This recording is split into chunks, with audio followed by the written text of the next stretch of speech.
नमस्कार दोस्तों, स्वागत है आपका अपने YouTube चैनल RPS क्लासेस में। तो दोस्तों, आज मैं जो आपके सामने स्टैटिक जीके का जो भंडारा करने वाला हूँ ना, उसमें आप सभी को शामिल होना है। वही करवाऊँगा जो एग्ज़ाम में पूछे जाते हैं क्वेश्चन, और कुछ नहीं। अगले 1 घंटे पूरी शिद्दत के साथ मेहनत कर लो। आपका एक भी क्वेश्चन स्टैटिक जीके का, आपका एक भी क्वेश्चन एग्ज़ाम से बाहर नहीं जाएगा, ये मेरा आपसे वादा है। तो आइए दोस्तों, शुरू करते हैं। जब मन बना ही लिया ऊंची उड़ान का, तो देखना फिजूल है कद आसमान का। मुसीबत में ही निखरती है शख्सियत यारों, जो चट्टानों से न टकराए वो झरना किस काम का।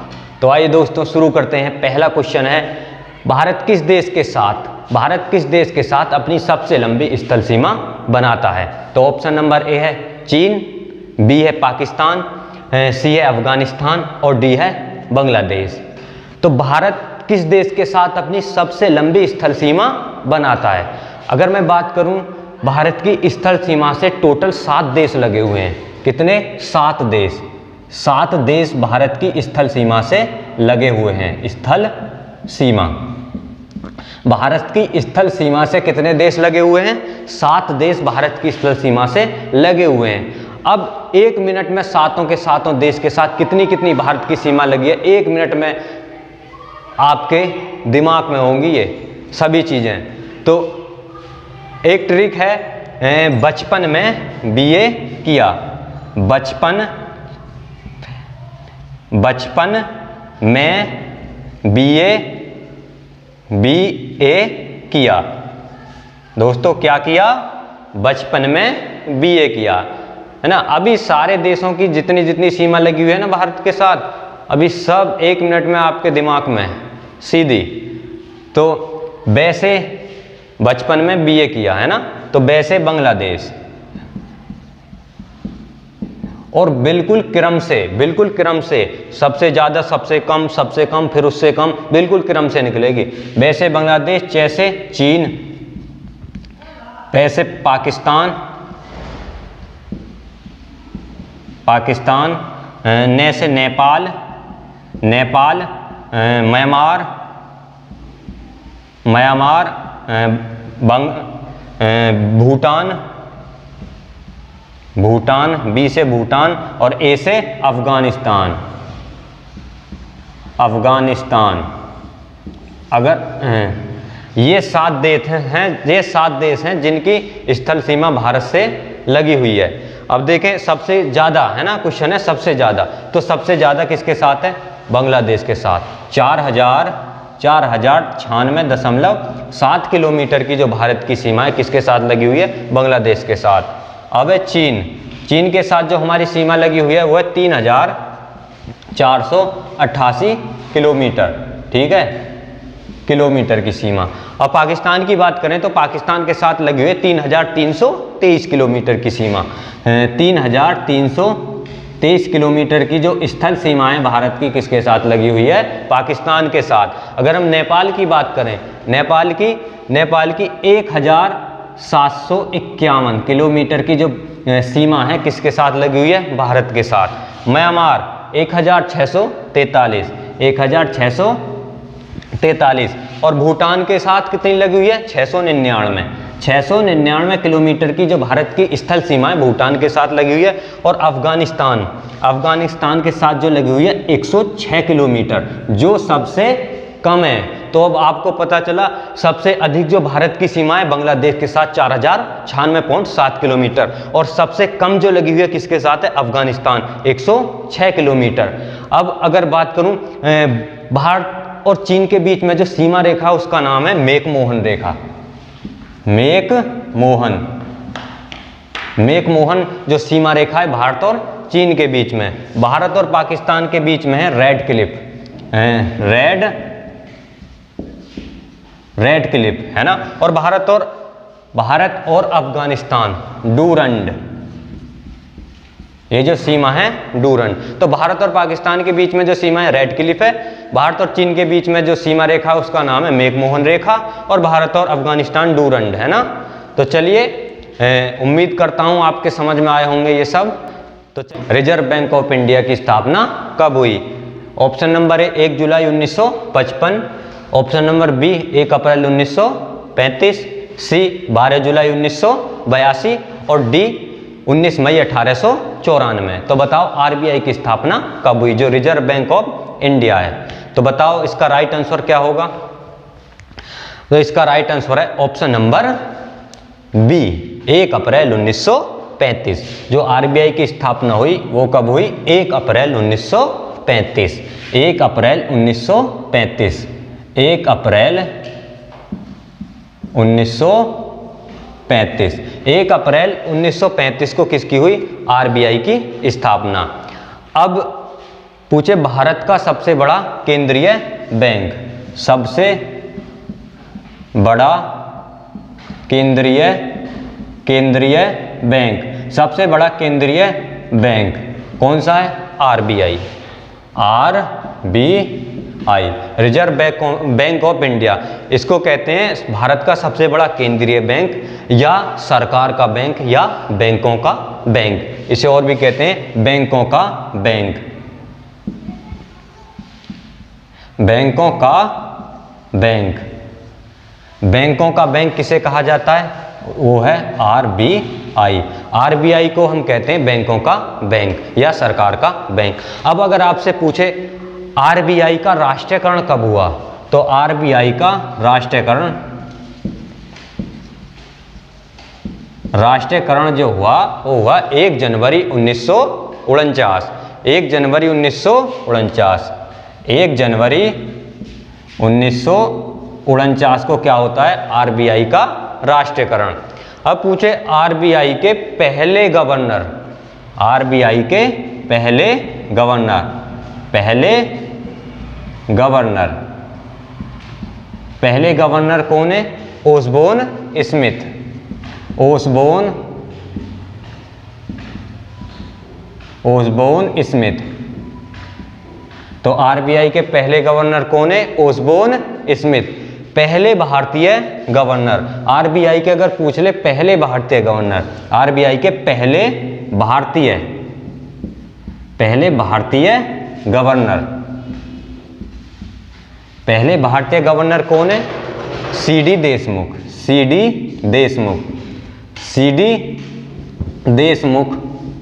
जो सीडी देशमुख है ये हैं आरबीआई के पहले भारतीय गवर्नर। और वर्तमान में गवर्नर कौन है,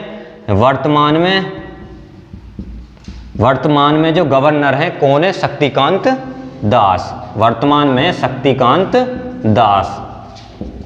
और केमें नंबर के गवर्नर हैं ये शक्तिकांत दास, ये 25वें नंबर के गवर्नर हैं। जो शक्तिकांत दास हैं केमें नंबर के, 25वें नंबर के। अब पूछे आरबीआई की जो स्थापना है ना वो किस कमेटी की सिफारिश पर हुई, तो कौन सी कमेटी है, यंग हिल्टन आयोग है ना। आरबीआई की स्थापना किस कमेटी की सिफारिश पर हुई, कमेटी है यंग हिल्टन आयोग।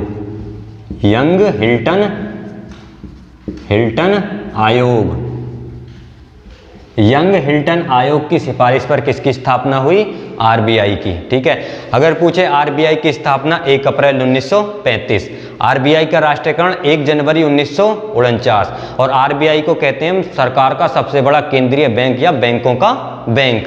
आरबीआई के पहले गवर्नर सर ओसबोर्न स्मिथ। अगर पूछ ले आरबीआई के पहले भारतीय गवर्नर तो वो जाएंगे हमारे सीडी देशमुख। अगर पूछ ले वर्तमान में गवर्नर शक्तिकांत दास। और आरबीआई की जो क्या स्थापना किस कमेटी की सिफारिश पर हुई, तो यंग हिल्टन आयोग। यंग हिल्टन आयोग की सिफारिश पर किसकी स्थापना हुई, आरबीआई की। अब देखो अगर पूछे 1 जुलाई 1955, 1 जुलाई 1955 को किसकी स्थापना हुई, 1 जुलाई 1955 को स्थापना होती है एसबीआई की, स्टेट बैंक ऑफ इंडिया की। स्टेट बैंक ऑफ इंडिया 1 जुलाई 1955 किसकी स्थापना, SBI, state bank of India की स्थापना होती है 1 जुलाई 1955 को। सबसे पहले बैंक ऑफ बंगाल ना, बैंक ऑफ बंगाल स्थापना होती है इसकी 1809 में। 1809 में। ये कैसे कैसे आरबीआई की स्थापना होती है, तो पहले ये 3 बैंक, बैंक ऑफ बंगाल 1809 में। बैंक ऑफ बंगाल की जो स्थापना हुई ना, पहले बैंक ऑफ कलकत्ता के नाम से हुई 1800 कितने में? 1806 में। बैंक ऑफ बंगाल की जो स्थापना होती है ना, बैंक ऑफ कलकत्ता के नाम से, बैंक ऑफ किसके नाम से? कलकत्ता। बैंक ऑफ कलकत्ता के नाम से स्थापना होती है बैंक ऑफ बंगाल की 1806 में। लेकिन उसके 3 वर्ष बाद ही इसका नाम बदल के रख देते हैं बैंक ऑफ बंगाल। तो बैंक ऑफ बंगाल, तो बैंक ऑफ कलकत्ता की स्थापना, बैंक ऑफ बंगाल की स्थापना बैंक ऑफ कलकत्ता के नाम से होती है 1806 में, और इसके 3 वर्ष बाद ही इसका नाम बदल के रख देते हैं बैंक ऑफ बंगाल। अब एक और बैंक है, bank of Bombay, bank of Bombay, स्थापना हुई इसकी 1840 में। और तीसरा बैंक है bank of Madras, bank of Madras, bank of Madras, bank of कौन सा है? Madras, bank of Madras 1843। अब इन तीनों बैंकों को मिलाकर, bank of Bengal, bank of Bombay, bank of Madras, इन तीनों बैंकों को मिलाकर वर्ष 1921 में, वर्ष 1921 में एक इंपीरियल बैंक की स्थापना होती है। कौन से बैंक की? एक इंपीरियल बैंक की, एक इंपीरियल बैंक की स्थापना होती है, इंपीरियल बैंक की स्थापना होती है। अब इसी इंपीरियल बैंक का नाम बदल के, ये जो इंपीरियल बैंक है ना, इसका नाम बदल कर 1 जुलाई 1955 को क्या रख देते हैं? SBI, state bank of India. तो इसी इंपीरियल बैंक का नाम बदल कर 1 जुलाई 1955 को क्या रख देते हैं? SBI, SBI यानी state bank of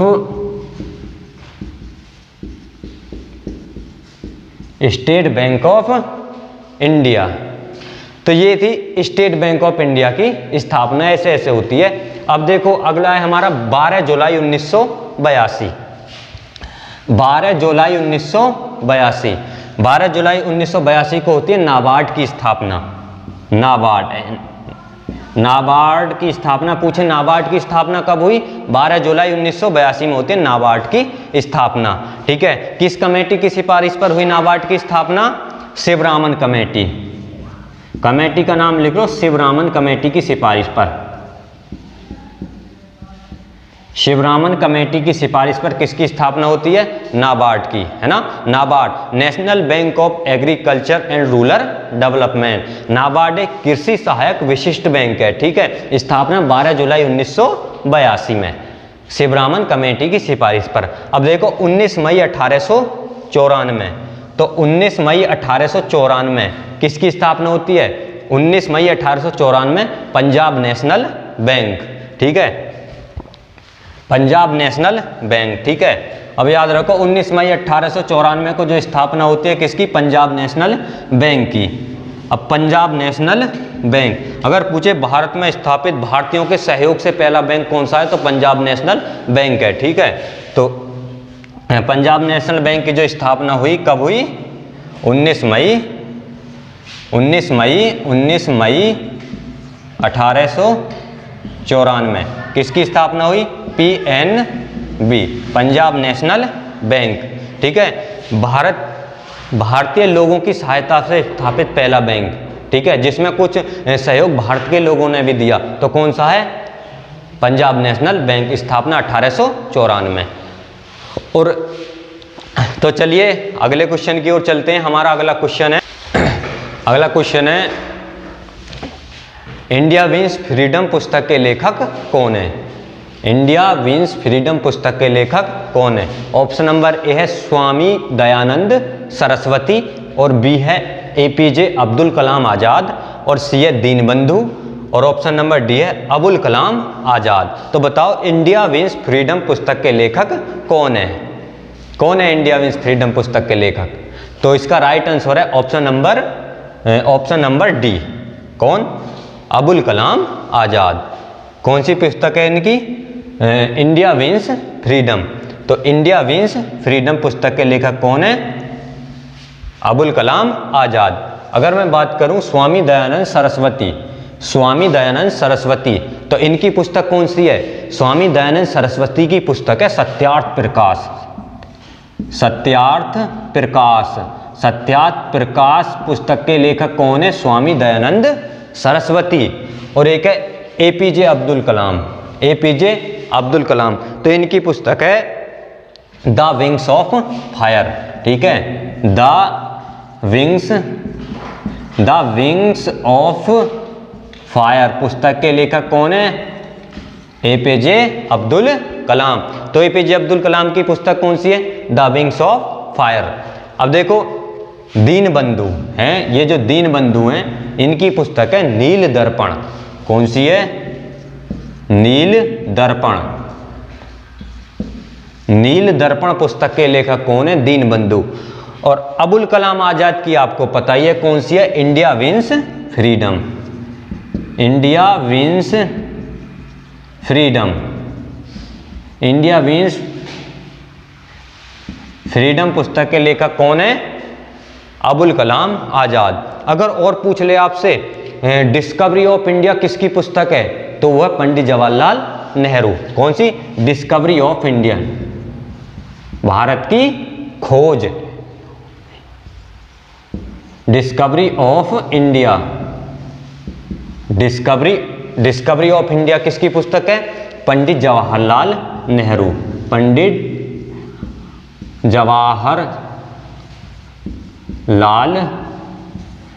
Jawaharlal Nehru. तो डिस्कवरी ऑफ इंडिया किसकी पुस्तक है? पंडित जवाहरलाल नेहरू। और पूछ ले आपसे गीतांजलि पुस्तक के लेखक कौन है? कौन सी? गीता। तो गीतांजलि पुस्तक के लेखक कौन है? रविंद्रनाथ टैगोर, रविंद्रनाथ टैगोर, रविंद्रनाथ टैगोर। और इसी पुस्तक के लिए इन्हें 1913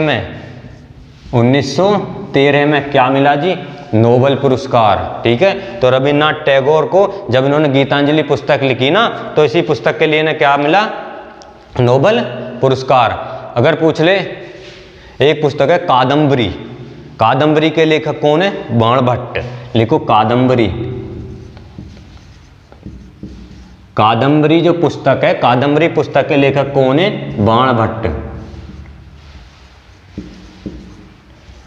और बाणभट्ट किसके दरबार में रहते थे? महाराजा हर्षवर्धन के दरबारी कवि थे बाणभट्ट, ठीक है।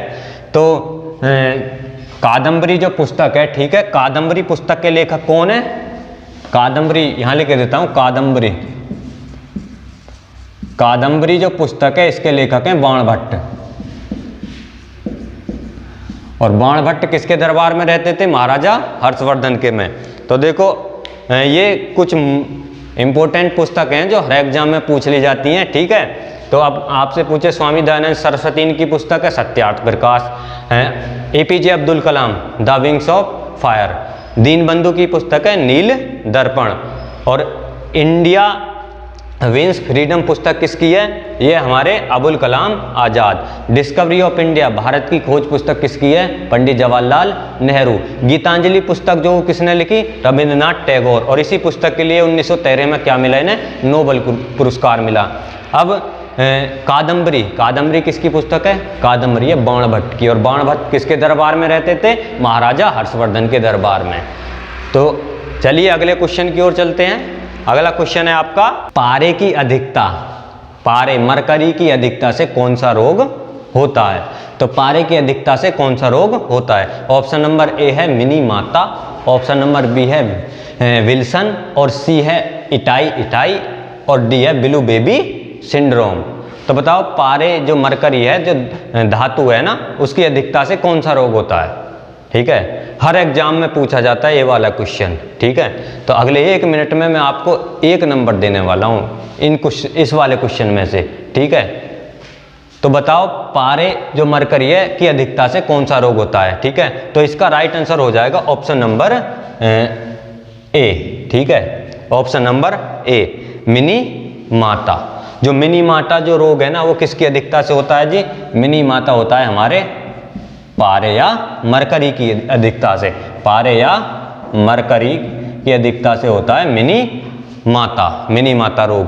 अब देखो ऑप्शन नंबर बी है विल्सन, ठीक है, जो विल्सन रोग है, ठीक है, जो विल्सन है, विल्सन पूछ ले किसकी अधिकता से होता है, तांबे, तांबे की अधिकता से कौन सा रोग होता है, तांबे की अधिकता से होता है Wilson. Option number C itai, जो इटाई है ये हमारा कैडमियम की अधिकता से।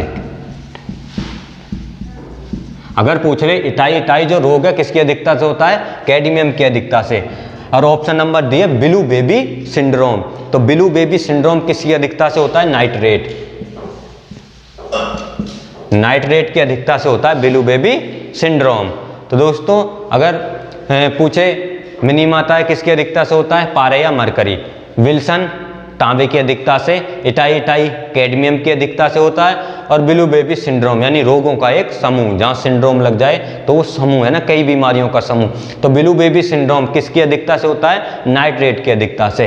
पारा, अगर पूछ ले एकमात्र धातु जो कमरे के तापमान पर द्रव अवस्था में पाई जाती है, वो भी क्या है, हमारा पारा है ना। ये पारा एकमात्र ऐसी धातु है जो कमरे के तापमान पर क्या, द्रव अवस्था में पाई जाती है। तो चलते हैं अगले क्वेश्चन की। अगला क्वेश्चन है दोस्तों, भारत के पहले गवर्नर जनरल कौन थे।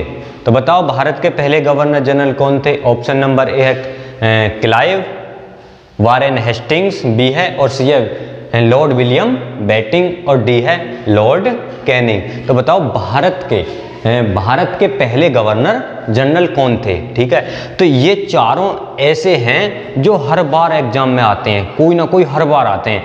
क्यों ना इन सबको हम एक साथ पढ़ें हैं, तो आइए इन सबको एक साथ पढ़ते हैं। अगर आपसे पूछे, हैं जी, अगर आपसे पूछे बंगाल के पहले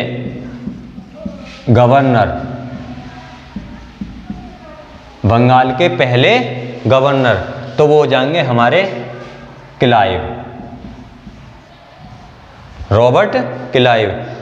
अगर पूछे आपसे बंगाल के पहले गवर्नर जनरल, बंगाल के पहले गवर्नर जनरल,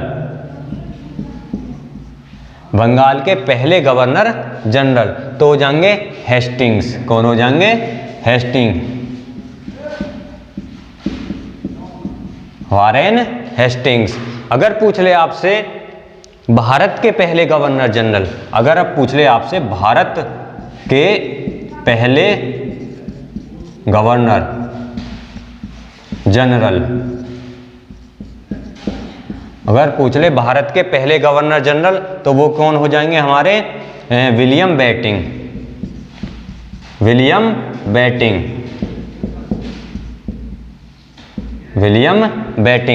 अगर पूछे भारत के पहले वायसराय, पूछ ले भारत के